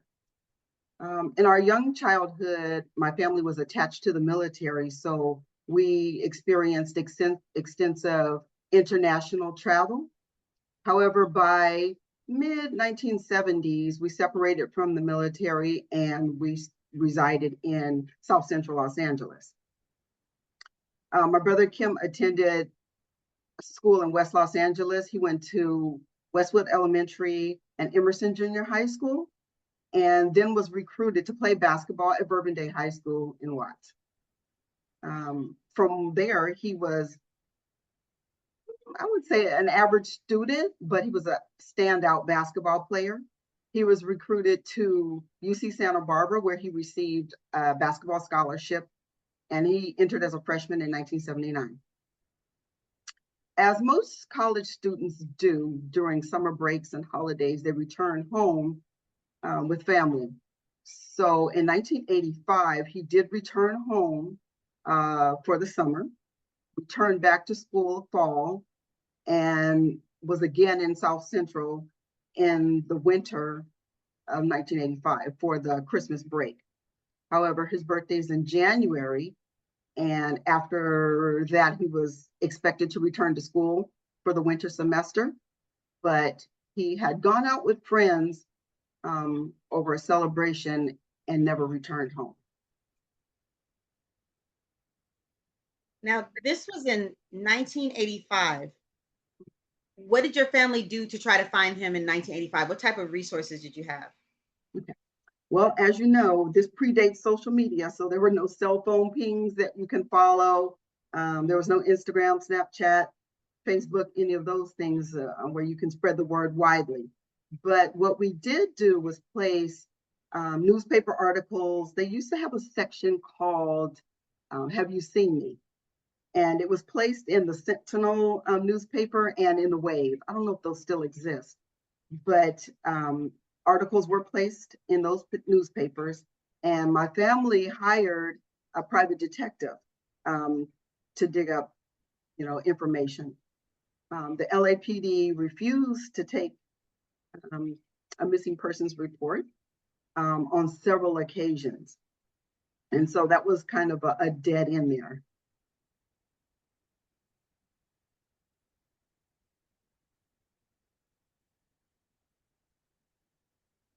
When you look at the barriers that were in place then, what were some of the other ones that you mentioned police, some of the law enforcement, there were some barriers there. Can you tell us a little bit about that? Sure. There was definitely racial bias and a devaluation of African American lives at that time. I would say that Black people definitely received an inequitable response from law enforcement. When we approached law enforcement, we were told things like, "Oh, I'm sure you know where he is. Why is he hiding?" He was seen more as a suspect than a victim. And so we didn't get the same representation, in the community from law enforcement that others or our counterparts that are Caucasian would have at that time. Now, were you in law enforcement at that time? Actually, no, but that's one of the things that's kind of sparked my interest and spawned my career to go that direction. And incidentally, once I became a law enforcement officer and I was behind the proverbial blue line, I had access to databases that the average person did not. And although it's prohibited for law enforcement officers to use those databases for personal gain, I did anyway. So I was able to run his name through the Department of Justice, through NCIC, continuously check things like NamUs. And I know Ms. Wilson talked about that database earlier. There's a database called MUPS, which is Missing and Unidentified Persons. I searched that database continuously. So I did use the law enforcement tools that were available to me through employment, but getting that assistance from, a community member perspective, it didn't occur. So one of the things we wanted to look at today is we wanted to have an opportunity to highlight your brother, to show pictures, to make sure people see and hear his story. There's a lot that's changed since 1985, and we'd love to help support you.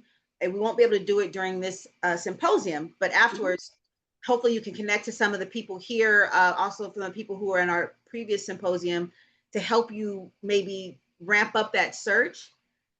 Now with social media, you have Facebook pages, right? So there's Verbum Day. I got this picture off one of the Verbum Day Facebook sites. So there's people, his Verbum Day brothers, who I'm sure maybe don't know, because in 1985, maybe you didn't have a way to really let them know.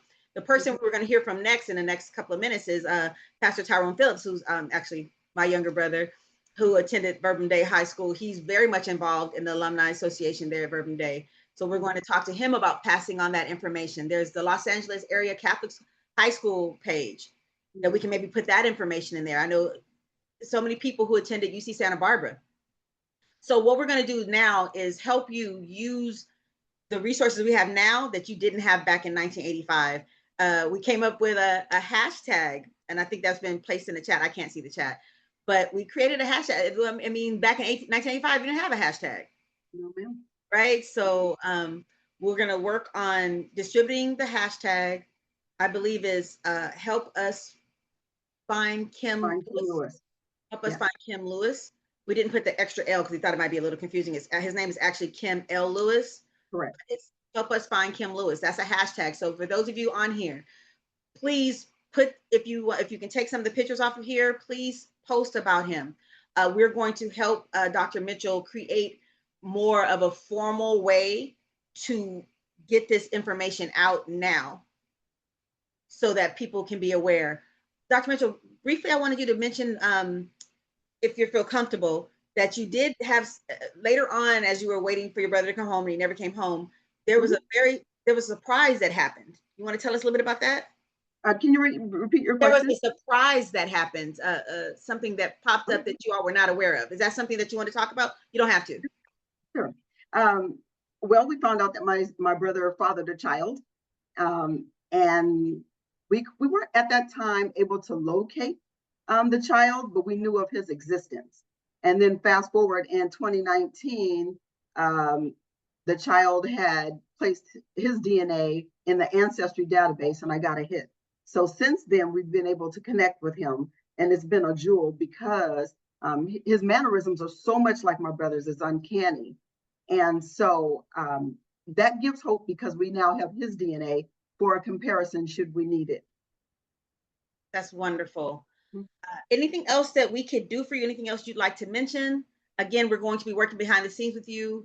And the next symposium, we will provide an update, but anything else you'd like to ask from the community here? Yes, I would like to connect more with the Bourbon Day Eagles, like Alumni Association. There have been a few people that are part of that I have spoken with, and they themselves said that they would reach out, but they hadn't returned any information to me. So that would be great if we can do that. Okay. Yes, we definitely can do that. We've talked about this case before, and then just recently when I said, oh, what high school? And you said Bourbon Day. I mean, I spent my high school years up at Bourbon Day, going to the dances. Again, my brother went there. Our moderator, her brothers went there. It's a school that so many of us know and love. Mm-hmm. And I lead for years. They did their program at Bourbon Day with with Miss Trayana Rankins was talking about. So Bourbon Day is a major part of, at least I know, my personal community. So we will do our best to try to make sure we get the word out. I don't know how many people from Bourbon Day knows that he even went missing. So as we speak about that, we're going to move into Pastor Phillips as we get ready to close out the symposium. If you can give us a couple more minutes, everyone, and we will try to get you out as close to 2 as possible. But our community partner, Pastor Tyrone Phillips, is a proud alum of Bourbon Day. He's a Bourbon Day Eagle. Pastor Phillips was raised in Los Angeles, grew up in South Central. He's also raised half in the Bay Area. He attended Bourbon Day High School and went to Whittier College here in California, where he earned a Bachelor's of Art degree in Business Administration. He has also received a diploma in discipleship training from the Church Leadership Training. Pastor Ty calls to ministry is to manifest. His call to ministry is manifested through this fruit of the Spirit, Galatians 5:22, that are visible to others, and he is willing to sacrifice himself to carry out God's will and purpose. He is not only transparent, he's authentic, passionate, and purposeful in his approach to share the transforming gospel of Jesus, and he's uniquely created to serve the body of believers. Pastor Ty believes that intentional discipleship is the key to developing mature disciple makers for Christ that are trained and equipped to equip others. He enjoys spending time with his lovely wife, Latricia, as well as other family members. You can find him tossing a ball around with young people or spending time relaxing at the beach. Pastor Ty, you were our community partner for last symposium. Since then, we developed the Missing Black Women Disparity Church Toolkit, and your church has been the first to utilize it. I know our future goal is to have a committee through your church to work on monitoring missing people in your community. But for now, how are you all utilizing the Missing Black Women Disparity Church Toolkit? One of the things that we do is and thank you for having me represent as a community partner because we believe ministries, Dr. Casey Phillips Brown. We've been using it during our Sunday service. announcements, our weekly service announcements. We've added it to the circulation of announcements that takes place on Sunday. And so that's been one of the ways that we provide advocacy as well as awareness throughout our congregation. One of the other things we also been doing is on social media, when we see missing Black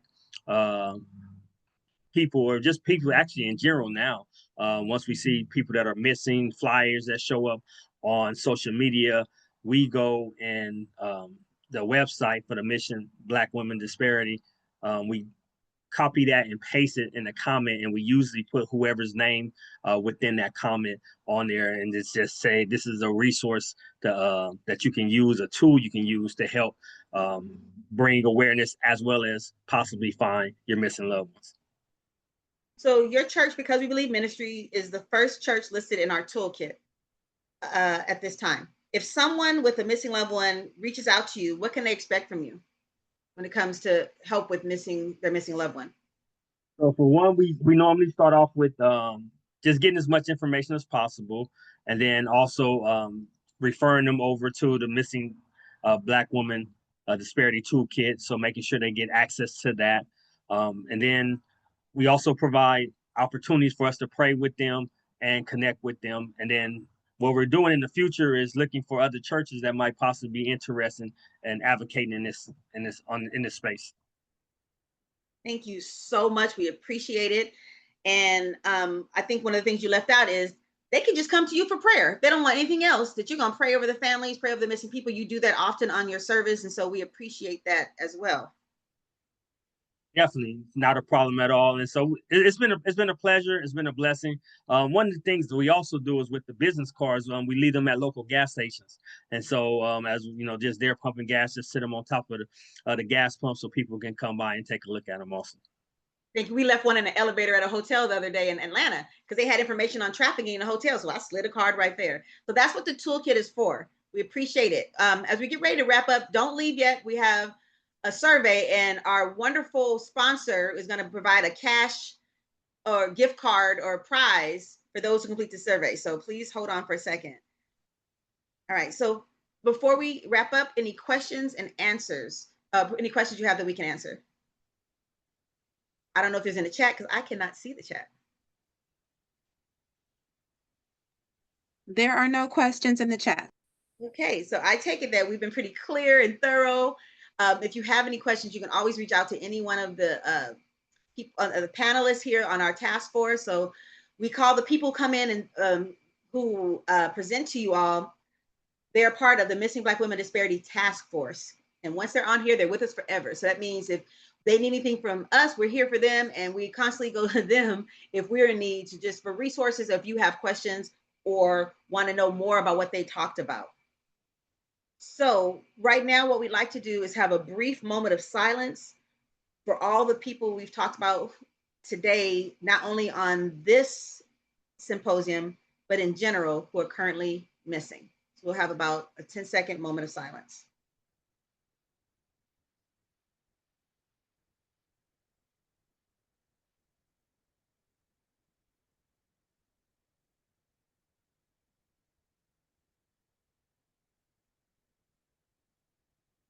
Okay. We also had someone, I believe she reached out this morning and she was going to attend, who has a 15-year-old daughter who has been sex trafficked by a local Los Angeles gang and is now dealing with all types of trauma, who's been in and out of hospitals, residential care, who's getting therapy, but the mother stated that she just wanted more for her. So I wanted to inform people that there is a therapeutic modality called EMDR. If our moderator can put that in the chat.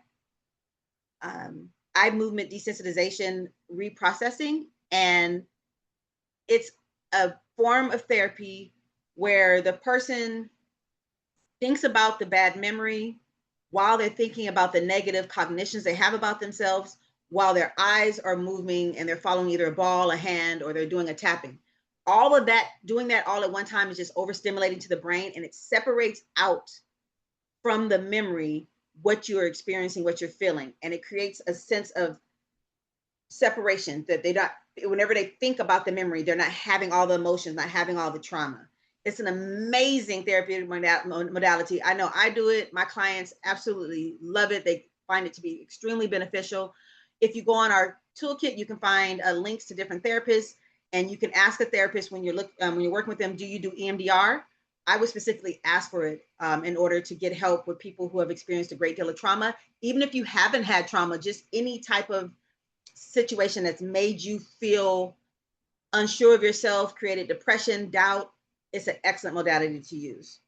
So thank you, Ms. Brown. Dr. Brown, I really appreciate you. thank you. I wasn't sure if you're going to speak up, but I did want to make sure we got that information for you. Okay? Yes, I got it. Thank you. I appreciate you guys. And if you need church support, you can reach out to Because We Believe Ministry. I know you're going through a great deal with your daughter right now. We're grateful that she's back and not currently being trafficked, but I know it's still a long road ahead. Please feel free to reach out for any prayer or assistance from him as well. Okay, thank you guys. You're welcome. And thank you, Twyla, for introducing us to the, I don't want to say her name, but to the woman who wanted this information. Okay, so this is the Missing Black Women Disparity Toolkit. It's extremely helpful for you, for anyone who knows of a missing person. It does not have to be a missing Black person. It can be any missing person. So you scan the QR code and it takes you to this website. Once you're on this website, you click here where it says click here for resources. When you click here, it takes you to this page. And all you have to do is click a button. If you want to see last year's symposium, you click this button. If you want to report a missing person, you click here. If you want some church support right now, you would, if you click it, you'll go link to Pastor Phillips with the missing, with the Because We Believe ministry. If you want to get the information from last year's presenters, you click this and it will download. So sometimes it gets a little confusing because it doesn't pop up. It downloads either to your phone or to your laptop and gives you all their names, their information, and how to contact them. We will be doing the same thing for this symposium. Everyone's information will be placed on this website so that you can always find it. If you need to search for a missing person, you click here. It'll take you to Black and Missing Foundation. You put in the state, female, male, wherever you need, and it'll give you, and scroll down, it'll give you a list of pictures and missing person flyers. If you want to give a tip, you click here. If you need the guide for families, you click here and it gives you a complete guide for families who've had missing people. If you need resources for families, you click here and it takes you to Black and Missing Foundation and their page where they have all types of different resources. So there's many resources you can assess by just scanning the QR code, going to the website, and then clicking on one of these buttons. I recommend, I believe that the links have been placed in the chat, so you can always find them there while you're here. Please save them. You can always go to our Instagram page or anywhere else, and you will also see the QR code. What I do when I'm on social media and I'm scrolling, if I see someone says someone's missing, I have it downloaded in my pictures. I have the QR code. I just drop it in the comments. So maybe hopefully the family members will see it, or maybe somebody else who's reading the comments will see it. You can feel free to do that. You can feel free to send it to family members. If someone tells you my niece is missing, my nephew's missing, my son's missing, send them the QR code. Okay. Let me know if you have any questions about that. You can unmute and ask or put it in the chat. We want to do special thank you to our sponsor, Mentors for Life Incorporated, making a difference. They're supporting adults served by the regional center. So Tasha McCullough, she's under my name on this and under Missing Black Women Disparity, but that's Tasha who is moderating for us. I want to thank her for all the time and effort she's put in last year and this year. And if you need any support in regards to adults who are being served by the regional center, please check her out and reach her at Mentors for Life, Inc. Okay. She's also going to be sponsoring our survey. So we're going to have a cash prize. So I believe I put 50 and she was like, well, we need more. So I think they're either going to be another prize as well. So please scan this survey and it should take you, this QR codes, I'm sorry, and it should take you to our survey. It's also being dropped in the link. I'm going to experiment and see if it's happening. I can do it myself to make sure. I just scanned the QR code and yep, it took me right to the survey. So please fill out the survey. If you want the chance to win a prize, put your email in. It's going to ask you to put your email on one of the questions. And that way we can We're going to take all the emails and then we're going to draw, we're going to pick a number, and whoever has that email address will be sending you a prize. So thank you so much for doing this. Really quickly before we log out, we wanted to end with a prayer for those who are missing and for all those who participated. So please, again, if you can take a moment, Pastor Tyrone will do a short prayer. We thank and praise God for each and every one that is on today. Lord, we just humbly come before you. Oh, Father, just submitting ourselves to you in this time, in this space. God, we thank you for the work that's being done for each missing person, each missing Black woman, each missing Black man, each person in general. God, we understand, according to your word in Luke chapter 15, that you are concerned about the loss as was demonstrated as being going after the lost sheep. And so, God, Jesus came to seek and to save that which was lost. And so we pray, Lord, that the community, we pray that families, we pray that the neighborhoods, we pray, oh God, that even the media, oh God, that the government, oh Lord, the police, oh God, that they have a heart of compassion, a heart of kindness. Lord, we pray that you pour out your spirit on each and every family, oh God, that has experienced such traumatic situations. And Lord, we ask that those that are still alive and those that are available to come home, God, we pray that you would send your angels, oh God, to advocate, to move on their behalf, oh Lord, and to destroy every yoke of bondage that's trying to separate them and their family. God, we plead the blood of Jesus right now, Lord, over this entire situation over missing people in the world in general. And God, we're believing that you can do it. You can do exceedingly above all that we ask or think according to the power that is at work in us. And so, God, we're believing that it's so. In Jesus' precious name we pray. And let us all say amen. Okay. So again, please, if you'd like to win a prize, fill out the survey. If you let me know if you can't see it, if you can't access it, again, I think we can drop it in the chat. Do we have any questions, any comments?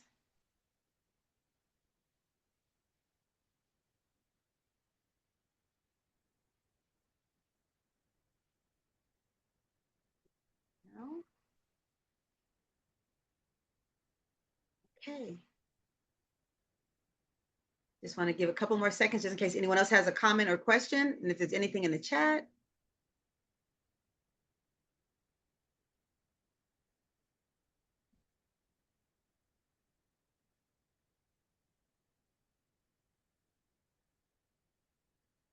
Please make sure you have this picture of the toolkit. Just use your phone and take a quick Snapchat of it. And whenever you're on social media, just drop that picture into the comments, and please feel free to share. We're going to be, this was recorded. We're going to be sending it out to everyone, and we're going to ask you that you please share. We want people to watch it and to get this information. We don't want to keep it to ourselves. The solution is that the community is going to have to help. And in order for them to help, they're going to have to know about these, this issue and how it impacts our community. Thank you all for your time. I'm going to ask one more time before I end if there's any other questions or comments before we stop. Dr. Casey Phillips Brown, this is Twyla Peters. How are you? Hello, elementary school friend Twyla Peters. My friend, I just want to thank you for this safe space. It's often that we hear about the issues going on with sex trafficking or with our Black girls and women being missing, but it's not so often that we hear about resources, that we hear about services, and just the element that you brought. I just thank you so much for that platform. Thank you for inviting others to join and for joining yourself. And thank you for all the great work that you do in the community. It's noticed and it's appreciated. Thank you. Thank you. All right. Any other questions or anything before we end? Thank you, Dr. Ferguson. Thank you for joining us. Appreciate it. Thank you to Dr. Slakoff. Thank you to Ms. Trayana Rankins. Thank you to Sharice Wilson. Thank you to Dr. Mitchell for sharing this very personal story. And to all the families of of Crystal, Maikiana, and Cynthia. They're in our prayers, and we appreciate you all. Anything like that. But here is Dr. Slakoff's information down here, and then also her picture.